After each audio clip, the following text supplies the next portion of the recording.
네, 화요일날 저녁에 교회에 오신 여러분들을 환영합니다. 제가 작년 3월에 왔는데 벌써 6월 됐습니다. 벌써 이 교회 1년이 온지 1년이 넘은 만큼 이제 정이 가고 성도님들 더 사랑합니다. 네, 제가 이번 안식일에 오후 8시 반에 비행기 타고 말레이시아를 가게 됐습니다. 가게 된 이유는 제가 교직을 이수를 하는데요. 그때 교생 실습으로 원래 다 한국에 있는 학교들을 가야 되지만 좋은 기회가 생겨서 말레이시아에 교생으로 다녀오게 됐습니다. 한 달 동안 이제 하는 거라 좀 오랜 기간이기 때문에 건강에 상할 수 있지만 성도 여러분께서 저를 위하여 기도해 주시기 바랍니다. 오늘은 저번에 이어서 하나님의 임재에 대해서 생각해 보겠습니다. 저번에는 하나님과 동행했던 에녹에 대해서 말씀을 나누었습니다. 에녹이 그랬던 것처럼 우리가 항상 하나님의 임재 앞에 있음을 느낄 수 있도록 저희 마음과 생각을 훈련시켜야 한다고 말씀을 드렸습니다. 또 오늘은 하나님과 임재를 경험한 다른 사람들을 만나보겠습니다. 오늘은 다니엘의 세 친구들을 만나보겠습니다. 에녹의 시대와 다니엘의 세 친구들 사이에 많은 하나님을 만나신 분들이 있지만 오늘은 다니엘의 세 친구들을 만나보겠습니다. 다니엘서 3장 14절에서 26절의 말씀을 읽겠습니다.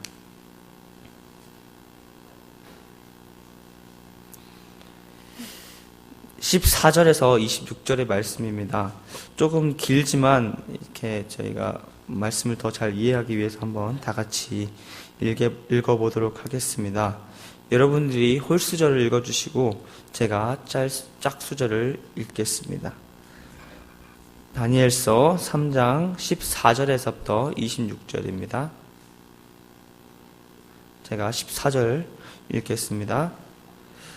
느부갓네살이 그들에게 물어 가로되 사드락 메삭 아벳느고야 너희가 내 신을 섬기지 아니하며 내가 세운 금 신상에게 절하지 아니하니 짐짓 그리하였느냐.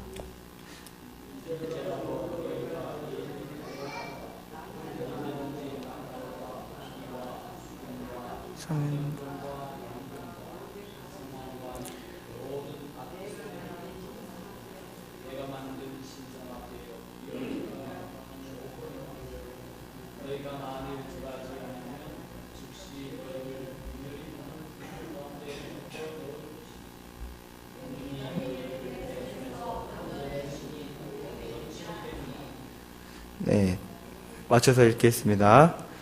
네, 16절입니다. 사드락과 메삭과 아벳느고가 왕에게 대답하여 가로되 느부갓네살이여 우리가 이 일에 대하여 왕에게 대답할 필요가 없나이다.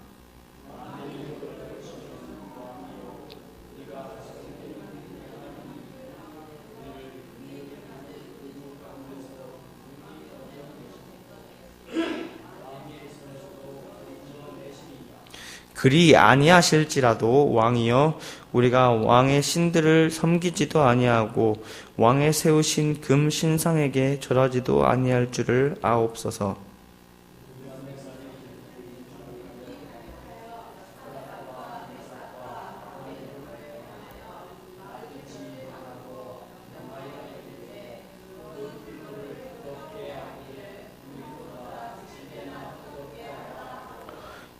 군대 중 용사 몇 사람을 명하여 사드락과 메삭과 아벳느고를 결박하여 극렬히 타는 풀무 가운데 던지라 하니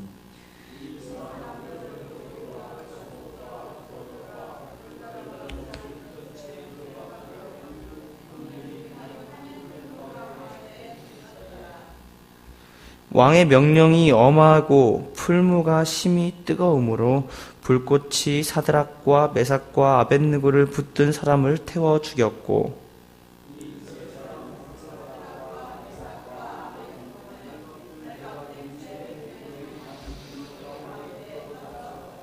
때에 느부갓네살 왕이 놀라 급히 일어나서 모사들에게 물어 가로되 우리가 결박하여 불 가운데 던진 자는 세 사람이 아니었느냐? 그들이 왕에게 대답하여 가로되 왕이여 옳소이다.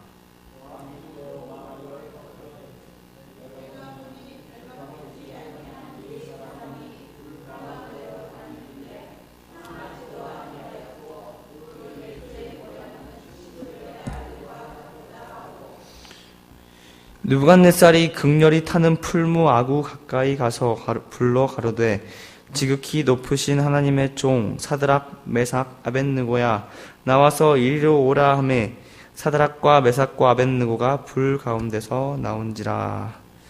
네, 감사합니다. 오늘 본문 이야기는 여러분들이 잘 아시는 것처럼 다니엘의 세 친구들의 이야기입니다. 이 이야기는 한 꿈을 꾸었던 느부갓네살 왕의 꿈 이야기부터 시작하는데요. 다니엘이 그 꿈을 해석을 해주었고 느부갓네살은 하나님의 영원한 나라의 설립에 대한 분명한 가르침을 받고 이제 하나님의 권능을 시인했습니다. 그리고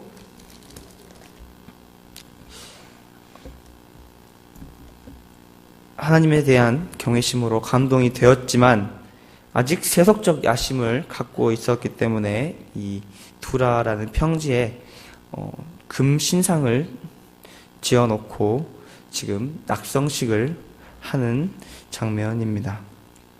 우리는 여기서 하나님의 백성으로 서 있던 다니엘의 세 친구들을 보면서 이 상황을 어떻게 이겨냈는지를 살펴보도록 하겠습니다.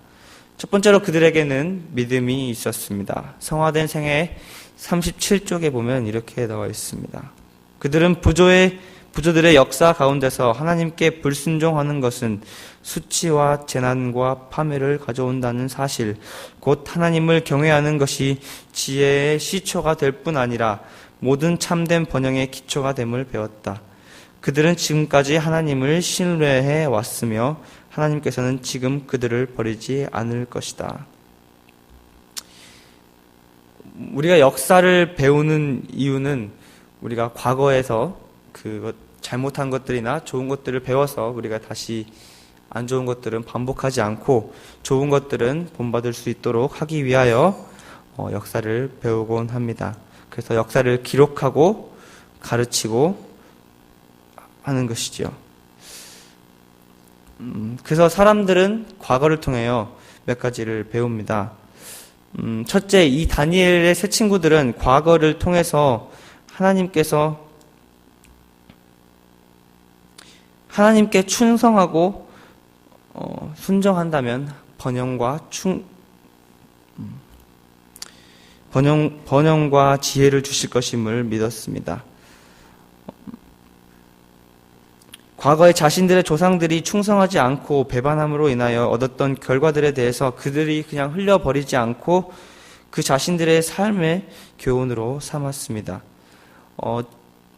다니엘과 세 친구들이 얼마 전에 끌려왔던 것도 꼭 자신들이 죄를 지어서가 아니라 민족의 지도자들과 하나님께 대한 충성을 맹세하지 않고 배반하여 그렇게 됐던 것을 기억했습니다. 뿐만 아니라 조상들이 광야 시대로부터 하나님을 불신하고 믿지 못하여 받았던 시험의 결과들은 그들이 배웠던 것들이었습니다. 그리고 그것들을 기억하는 데 그치지 않고 자신의 삶의 원칙으로 적용했습니다. 그 역사 가운데 나타난 하나님께 불순종하는 것이 불러오는 수치와 재난과 파멸을 기억하고 자신의 삶 속에서 하나님의 말씀이 우선순위가 되도록 하였습니다. 둘째로 그들은 과거에 있던 역사를 통하여 미래를 예측했습니다.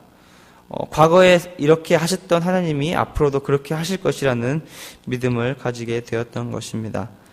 과거에 순종하고 하나님을 경외하던 사람들에게 지혜와 참된 번영을 주신 하나님께서 지금도 그리고 미래에도 하나님께서 순종하고 하나님을 경외한다면 지혜와 참된 번영을 주시겠다는 것을 그런 약속을 믿었습니다. 또한 과거에 그들이 위험에 처하였을 때 하나님의 원칙을 따랐을 때 그들을 구원해 주신 하나님께서 그들이 앞으로 당할 일에 있어서도 그들이 말씀에 순종만 한다면 구원해 주실 것이라는 것을 믿었던 것입니다. 사람이 믿음을 가진다는 것은 어떤 사람에 대한 일종의 통제력을 가진다는 것입니다. 예를 들어 우리가 친구를 사귀게 된다면, 오랜 친구를 사귀게 된다면 어떤 친구가 그런 어떤 상황에 있어서 행할 행동들을 예측할 수 있게 됩니다. 그 이유는 우리가 그 상황들을 자주 봐왔으며 그 상황에서 그 친구가 그렇게 하는 것을 알고 그 일관되게 그렇게 해왔기 때문입니다. 그 친구가 하는 행동이 일관성이 크면 클수록 그 사람을 믿을 만한 사람이라고 봅니다. 하지만 어떤 사람이 신뢰를 잃는다는 것은 그 사람이 어떤 상황에서 이렇게 행할 것이라고 믿었지만 내가 예측했던 행동과 다른 행동을 보인다면 그 신뢰 관계는 깨어지게 마련입니다. 다니엘의 세 친구들은 이런 면에 있어서 하나님을 아주 잘 아는 사람들이었습니다. 그들은 하나님께서 보이셨던 일관성을 자신들이 배웠던 것에서 과거에서 발견했습니다. 그들은 사람이 하나님께 순종하고 절대적으로 충성하고 경외한다고 한다면 그들에게 지혜와 참된 번영이 올 것이라는 사실을 자주 보아왔고 그것들을 어렸을 때부터 배웠습니다. 순종했을 때 오는 번영과 좋은 결과들을 배웠습니다. 그리고 그들은 하나님의 속성을 알아가면서 하나님께서 이런 분이시라는 것에 대한 믿음을 가지게 되었습니다. 이 믿음이 세상 위협이나 권세에도 굴복하지 않고 하나님께 순종의 원칙을 가장 먼저 세울 수 있었던 이유였습니다. 그들은 하나님께서 자신들을 위하여 일하실 것과 자신들을 구원하실 것을 믿는 믿음이 있었기 때문에 오늘 본문을 읽은 말씀과 같은 상황에서도 하나님을 의지할 수 있었습니다. 우리는 하나님을 잘 알고 있습니까? 하나님이 우리가 당할 시험을 당한 상황에서도 하나님께서 어떻게 행하실 것이라는 것을 알고 계십니까? 우리가 믿음이 적은 이유를 한번 생각해 보았습니다. 사실 우리가 하나님께서 어떤 분인지를 잘 모르기 때문에 믿음이 적은지도 모른다고 생각을 해 보았습니다. 하나님께서 어떤 상황에는 이렇게 행하실 것이라는 믿음이 없기 때문일 것입니다. 하나님에 대하여 더 잘 안다면 하나님에 대하여 믿음을 가지기가 쉬울 것입니다. 하나님께서는 변함없는 분이라는 사실을 안다면 우리의 믿음이 더 커질 수 있습니다. 다니엘의 세 친구들이 과거의 역사 속에서 하나님의 변함없으심을 배웠던 것처럼 우리도 말씀을 읽고 묵상함으로써 하나님의 변함없으신 그 일관성을 배워야 할 것입니다. 하나님을 더 잘 알기 위하여 말씀을 묵상하는 것은 물론 우리는 그 하나님께서 우리에게 주어주신 계명을 지키고 순종해야 할 것입니다. 우리가 하나님에 대하여 이런 지식을 가지는 것만으로는 충분하지 않습니다. 우리가 하나님을 우리의 삶 속에 만나고 경험하는 삶을 살아야 할 것입니다.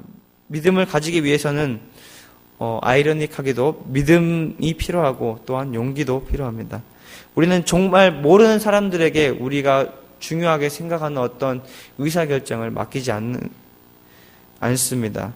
우리가 처음 만나는 사람에게 우리의 중요한 의사결정을 맡기지 않지만 우리가 한 번쯤은 들어보고 믿는다고 하는 우리 하나님께 의사결정의 우선순위를 들여보는 것은 정말 도전이 될 수도 있습니다.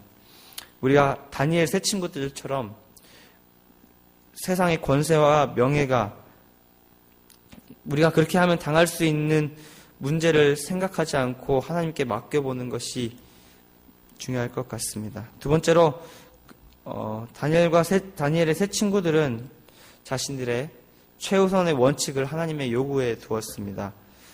성화된 생애 38쪽에는 이렇게 말했습니다. 이 당당한 위세 가운데 히브리 세 청년들이 서서 계속 왕의 명령에 순종하기를 거부하고 있었다. 그들은 하나님의 요구에 거슬리지 않은 한 바벨론의 법령에 순종하였지만 그들의 조물주에게 돌릴 의무에서는 머리 털끝만큼도 떠나지 않을 것이다. 그 믿음을 가진 그 세 청년들은 왕의 명령에 계속 불복종했습니다. 왜냐하면 그들이 가지고 있던 우선순위에 어긋났기 때문입니다. 그들은 하나님의 말씀에 어긋나지 않는 한 그들이 살고 있는 세상의 원칙에 어긋나지 않게 살았습니다. 그들이 살고 있는 동안 만나게 되는 의사결정 순간들 속에서 먼저 생각하는 필터로서 하나님의 원칙을 생각했습니다. 하나님께 대한 의무를 먼저 생각한 것입니다. 우리가 사는 이 세상에서 우리가 마주하는 상황들은 하나님의 원칙들과 어긋나는 것들이 많이 있습니다. 하나님의 원칙과 달라 보이지 않는 것들이 많이 있기도 합니다. 살인하지 말라, 간음하지 말라, 도적질하지 말라 같은 것들은 공통점이 있지만 나 외에 다른 신들을 내게 있게 말지니라와 같은 말씀은 우리가 살고 있는 세상에서 나도 모르게 범할 수 있는 죄들 중에 하나입니다. 우리가 신경 쓰고 집중하지 않는다면 발견할 수 없을 것입니다. 사단은 이 일을 위해 부단히 노력하고 있습니다. 우리가 놓치도록 작은 부분 하나하나에서부터 하나님의 원칙을 나도 모르게 어길 수 있도록 만들어 놓고 있습니다. 미디어를 통하여 우리가 하나님의 원칙을 어기는 것들에 대해 무뎌질 수 있도록 만들고 있으며 우리가 생각하는 것, 작은 것 하나하나마다 마트에서 하나 사면 더 하나를 얹어주는 것처럼 하나님의 말씀에 어긋난 것들을 더해서 우리에게 주고 있습니다. 사단은 별의별 방법을 통하여 우리를 하나님의 원칙에서 떠나게 하고 있지만 우리는 간단한 노력만을 하고 있지는 않습니까? 우리는 사단이 세상 문화에 심고 가꾸어 가고 있는 하나님의 원칙에 반대되는 것들을 주의해야 할 것입니다. 그렇게 하기 위하여 우리는 하나님의 계명과 원칙들을 숙지해야 할 것입니다. 그 원칙들을 숙지하고 배우고 암기하고 그래서 우리 마음속에 훈련될 수 있도록 그리고 원칙대로 살아갈 수 있도록 해야 할 것입니다. 이것이 아마도 에녹이 300년 동안 하나님의 임재 앞에 있음을 느낄 수 있도록 훈련한 방법이 아닐까 생각해 보게 되었습니다. 세 번째로 우리는 사단이 걸어오는 게임에서 이겨야 합니다. 느부갓네살은 자신이 가지고 있는 권세를 통하여 다니엘의 세 친구들을 굴복시키려고 했습니다.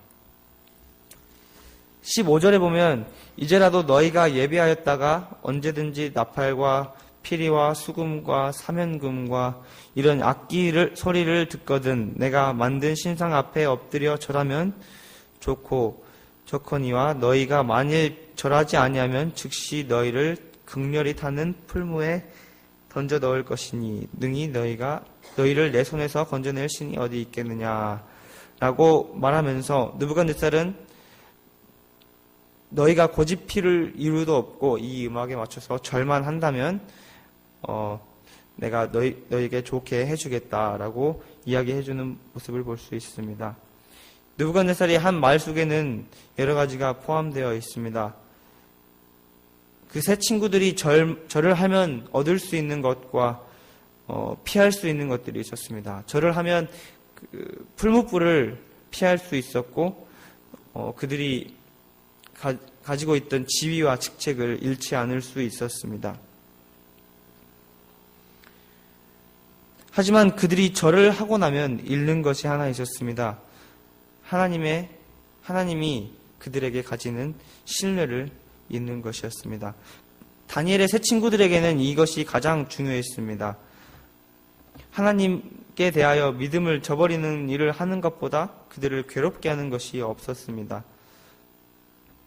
같은 예언이시는 말씀 속에는 이렇게 나와 있었습니다. 참된 그리스도인의 원칙은 결과를 달아보기 위하여 멈추지 아니할 것이다. 그들은 자기가 만일 이 일을 행하면 사람들이 자기를 어떻게 생각할까라든지 자기가 저것을 행하면 세상에서 자기의 앞길에 어떤 영향을 미칠까라고 묻지 않는다. 하나님의 자녀들은 그들이 하는 일로 하나님을 영광스럽게 하기 위하여는 하나님께서 무슨 일을 하기를 원하시는지 간절히 사모하는 마음으로 알기를 원한다. 주님께서는 당신을 따르는 모든 사람들의 마음과 생애가 신령한 은총에 의해 지배를 받고 또 그들이 세상에서 타올라 비추이는 빛이 되도록 충분한 준비를 하셨다. 만약 다니엘의 세 친구들이 자신이 오늘의 읽은 말씀처럼 우리가 절을 하지 않으면 사람들이 자신에 대하여 어떻게 생각할까라든지 절을 하지 않으면 이 세상 살아가는데 얼마나 힘들까라고 생각을 하였으면 정말 이런 말씀이 적혀지지 않았을 것입니다. 다니엘의 세 친구들이 한 대답은 완고했습니다. 16절에서 18절에 보면 사드락과 메삭과 아벳느고가 왕에게 대답하여 가로되 느부갓네살이여 우리가 이 일에 대하여 왕에게 대답할 필요가 없나이다. 만일 그럴 것이면 왕이 우리가 섬기는 우리 하나님이 우리를 극렬히 타는 풀무 가운데서 능히 건져내시겠고 왕의 손에서도 건져내시리이다. 그리 아니하실지라도 왕이여 우리가 왕의 신들을 섬기지도 아니하고 왕의 세우신 금 신상에게 절하지도 아니할 줄을 아옵소서. 느부갓네살이 걸어온 제안들은 다니엘의 세 친구들에게는 가치가 없는 것들이었습니다. 느부갓네살 자신에게는 가치가 있는 것이었지만 다니엘의 세 친구들에게는 신경 쓸 필요도 없고 대답할 가치도 없는 것들이었습니다. 다니엘의 세 친구들은 방금 읽은 본문의 말씀과 같이 말하면서 자신의 신앙을 나타내었습니다. 그들이 생각하는 것은 오직 하나님께 영광을 돌리는 방법이었으며 그것들을 위해 무엇을 행해야 하는지가 그들의 관심사였습니다. 그들은 하나님을 너무나도 사모하고 사랑했기 때문에 이런 일들을 행했습니다. 하나님께서 그들에게 원하시는 것을 행하기를 너무나도 원했습니다. 그들이 얻었던 위대한 재능이나 최고의 지적 교양은 그들에게 아무런 가치가 되지 못했습니다. 그들이 가진 존귀한 지위조차도 하나님을 잊어버리게 하지 않았습니다. 그 모든 것들은 하나님께 굴복되었고 그들은 그것을 가지고 하나님께 영광 돌리는 데 사용했습니다. 우리가 사는 삶에서도 사단이 이런 제안을 해올 수 있습니다. 사단은 이 세상에 가치 있는 것들과 하나님의 원칙 사이에서 우리가 선택하도록 상황을 만들어 오곤 합니다. 특히 우리가 흔히 말하는 갑과 을의 관계에 있을 경우에 더더욱 그렇습니다. 느부갓네살이 갑이고 다니엘의 세 친구들이 을이었던 것처럼 말입니다. 그럴 때마다 갑이 되는 사람들은 우리가 하나님의 신앙이 아닌 재물과 명예들을 선택하도록 요구를 할 것이지만 우리는 그 신앙 속에서 그 조건과 명예가 아닌 것들을 선택해야 할 것입니다. 우리는 다니엘의 세 친구들이 대답할 가치가 없다고 여겼던 것처럼 우리도 믿음과 신앙을 지켜야 할 것입니다.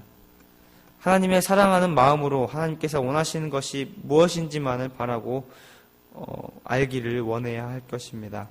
그래도 정말 나약한 우리는 인간 세상의 갑이라는 사람들이 제시하는 조건들을 보면 유혹을 당할 수 있습니다. 하지만 우리가 생각해야 할 것은 그것들을 얻으면서 잃어버릴 수 있는 하나님을 기억해야 할 것입니다.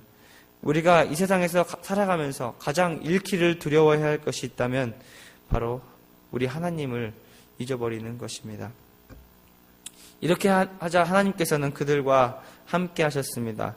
하나님께서는 그들과 함께 풀무불 속으로 들어가셨고 느부갓네살도 그 속에 함께 하시는 하나님을 볼 수 있었습니다.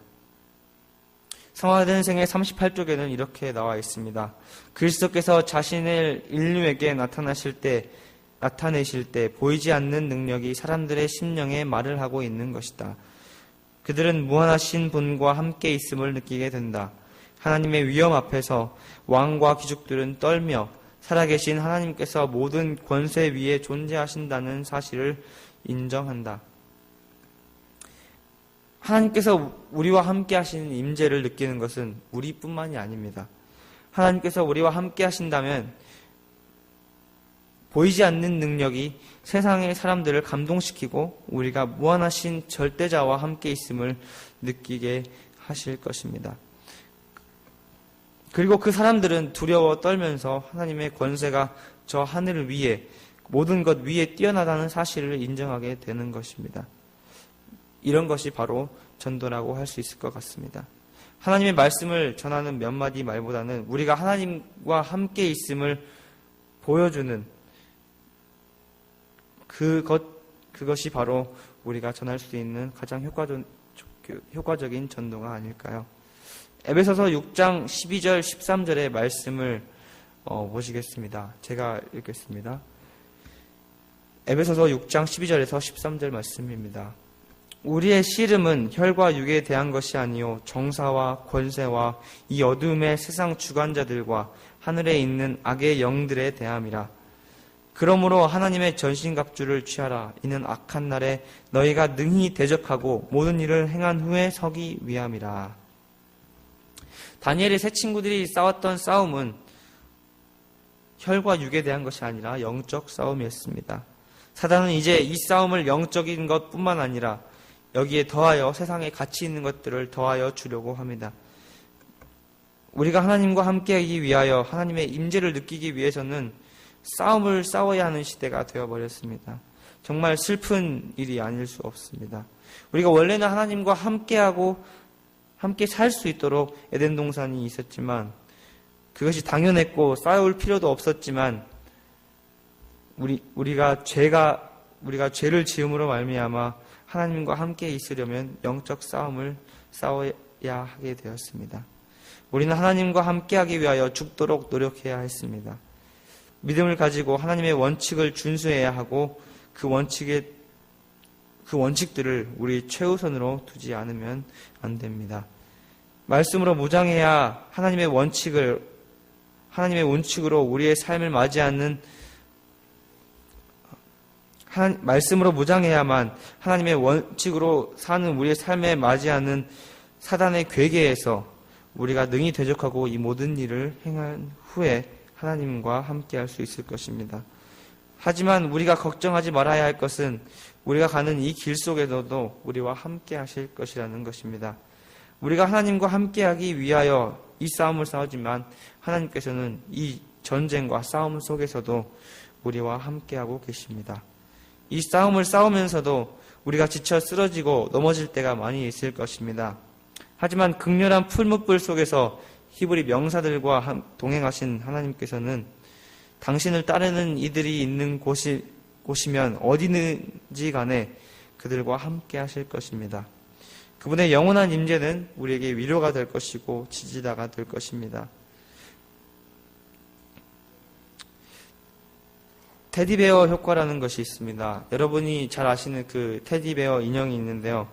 그 미국의 어린아이들은 그 인형이 옆에 있으면 잠을 잘 자지만 그 인형이 없으면 잘 자지 못한다고 합니다. 그 인형을 아이들이 자는 동안에 빼면 상관이 없지만 아이들이 보는 앞에서 그 인형을 빼앗아 가면은 그 아이들은 불안해한다고 합니다.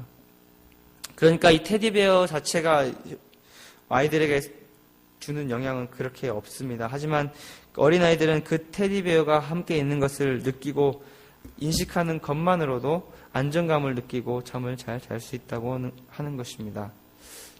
하물며 저 인형 하나로도 사람이 안정감을 느낄 수 있다면 우리가 하나님께서 우리와 실제로 함께 하신다는 사실에 매일 인식하고 살게 된다면 어떨까요? 테디베어가 아니더라도 우리와 의견을 같이 해줄 사람이 있다는 것만으로도 우리가 용기가 생기고 힘이 생기는 것을 알 수 있는데 하나님께서 우리와 함께하고 있다는 것만으로도 우리에게 힘이 생길 것입니다. 선지자와 왕에는 이렇게 나와 있습니다. 개국 이래로 없던 환란의 시기에도 주님께서 택하신 이들은 요동함 없이 설 수 있을 것이다. 사단이 모든 악한 무리들과 합세하여도 하나님의 성도 중 가장 약한 자라도 멸망시킬 수 없다. 탁월한 힘을 가진 천사들이 그들을 보호할 것이며 그들을 위하여 여호와께서는 당신을 신뢰해 온 사람들을 최대한 구원하실 수 있도록 신들의 신으로서 당신 자신을 나타내실 것이다. 우리는 재림 이전에 우리 앞에 올 여러 가지 환난들이 남아 있습니다. 이 환난의 시기에 요동함 없이 서 있기 위하여는 우리가 하나님과 함께 동행해야 할 것입니다. 우리 편에 하나님이 계시다는 것은 아무도 우리를 쓰러뜨리고 우리에게 패배를 안겨줄 수 없다는 사실을 의미합니다. 방금 읽어드린 선지자 왕의 말씀처럼 사단이 모든 악한 무리들과 합세한다 하여도 하나님의 성도 중 가장 약한 자라도 멸망시킬 수 없다고 말하고 있습니다. 우리가 죄로 기울어지는 죄에 대한 취약성을 가지고 있는 사람이지만 우리가 하나님과 연합한다면 그 어떤 사단의 노력과 꼼수에도 우리를 멸망하지 않을 것입니다. 우리를 위하여 가장 강한 천사들을 보내주실 것입니다. 필요하다면 우리를 구원하시기 위하여 여호와 하나님, 당신 자신께서 당신을 신뢰하는 우리를 위하여 신 중의 신, 만왕의 왕으로서 우리를 위하여 자신을 나타내시고 드러내실 것이라는 것이 사실입니다. 마지막으로 로마서 8장 31절에서 39절의 말씀을 읽어드리고 마치겠습니다. 그런즉 이 일에 대하여 우리가 무슨 말하리요? 만일 하나님이 우리를 위하시면 누가 우리를 대적하리요? 자기 아들을 아끼지 아니하시고 우리 모든 사람을 위하여 내어주신 이가 어찌 그 아들과 함께 모든 것을 우리에게 은사로 주지 아니하시겠느냐? 누가 능히 하나님의 택하신 자들을 송사하리요? 의롭다 하신 이는 하나님이시니 누가 정죄하리요? 죽으실 뿐 아니라 다시 살아나신 이는 그리스도 예수시니 그는 하나님 우편에 계신 자요 우리를 위하여 간구하시는 자시니라. 누가 우리를 그리스도의 사랑에서 끊으리요? 환난이나 곤고나 핍박이나 기근이나 적신이나 위협이나 칼이랴. 기록된 바 우리가 종일 주를 위하여 죽임을 당케 되며 도살할 양같이 여김을 받았나이다 함과 같으니라. 그러나 이 모든 일에 우리를 사랑하시는 이로 말미암아 우리가 넉넉히 이기느니라.